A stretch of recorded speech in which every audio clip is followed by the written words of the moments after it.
How to look at calculator history on Android. Hi everyone, welcome to the channel. This is Rose and without further ado, let's begin. First of all, you need to know that it's quite easy and simple to check your calculator history on Android.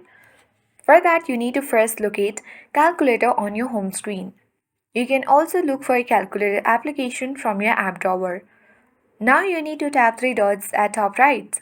And from this drop down you will see two options, history and settings.